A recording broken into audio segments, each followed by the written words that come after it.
Price lord.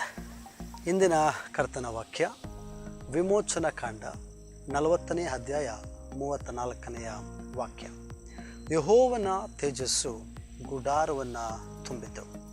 ಕ್ರಿಸ್ತನಲ್ಲಿ ಪ್ರೀತಿಯ ದೇವಜನರೇ, ಯಾವಾಗ ಮೋಶೆಯು ಗುಡಾರವನ್ನು ಎತ್ತಿ ನಿಲ್ಲಿಸಿ ಪರದೆಯನ್ನು ಎಳೆದನೋ ಆಗ ಯೆಹೋವನ ತೇಜಸ್ಸು, ಯೆಹೋವನ ಮೇಘವು ಮತ್ತು ಆತನ ಮಹಿಮೆ ಗುಡಾರದ ಮೇಲೆ, ಗುಡಾರದ ಒಳಗಡೆ ತುಂಬಿತು ಎಂಬುದಾಗಿ ಈ ಅಧ್ಯಾಯದ ಕೊನೆಯ ವಾಕ್ಯಗಳಲ್ಲಿ ನಾವು ಗಮನಿಸಲಿಕ್ಕೆ ಸಾಧ್ಯ.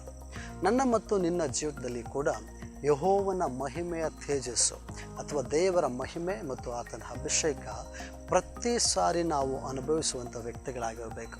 ನಮ್ಮ ಜೀವಿತದ ಒಂದೊಂದು ಪರಿಸ್ಥಿತಿಯಲ್ಲಿ ನಾನು ಮತ್ತು ನೀನು ಹಾದು ಹೋಗುವಂಥ ಸಂದರ್ಭಗಳಲ್ಲಿ ಆತನ ಮಹಿಮೆ ನಮ್ಮನ್ನು ಆವರಿಸಿ, ಆತನ ತೇಜಸ್ಸು ನಮ್ಮನ್ನು ಆವರಿಸಿಕೊಳ್ಳುವಂಥದ್ದನ್ನು ಅನೇಕರು ಕಾಣಲಿಕ್ಕಾಗುವಂಥ ಈ ದಿನಮಾನಗಳಲ್ಲಿ ಪರಿಸ್ಥಿತಿಗಳು ಮಾರ್ಪಾಟಾಗಲಿ. ಅದಕ್ಕಾಗಿ ನಾನು ಮತ್ತು ನೀನು ಮಾಡಬೇಕಾದಂಥ ಒಂದು ಕೆಲಸ ಉಂಟು. ಮೋಶೆ ಹೇಗೆ ದೇವರ ಮಾತಿಗೆ ವಿಧೇಯನಾಗಿ ಗುಡಾರದ ಎಲ್ಲ ಕೆಲಸಗಳನ್ನು ಮಾಡಿ ಮುಗಿಸಿದನೋ ಹಾಗೆ ನಾನು ಮತ್ತು ನೀನು ಕೂಡ ಕರ್ತನ ವಾಕ್ಯಕ್ಕೆ ವಿಧೇಯತೆಯನ್ನು ತೋರಿಸುವಾಗ, ಕರ್ತನ ವಾಕ್ಯಕ್ಕೆ ವಿಧೇಯತೆಯುಳ್ಳಂಥ ಜೀವಿತವನ್ನು ಜೀವಿಸುವಾಗ ಆತನ ತೇಜಸ್ಸು ನನ್ನ ಮೇಲೂ ನಿನ್ನ ಮೇಲೂ ಉದಯಿಸಲಿಕ್ಕೆ ಸಾಧ್ಯ.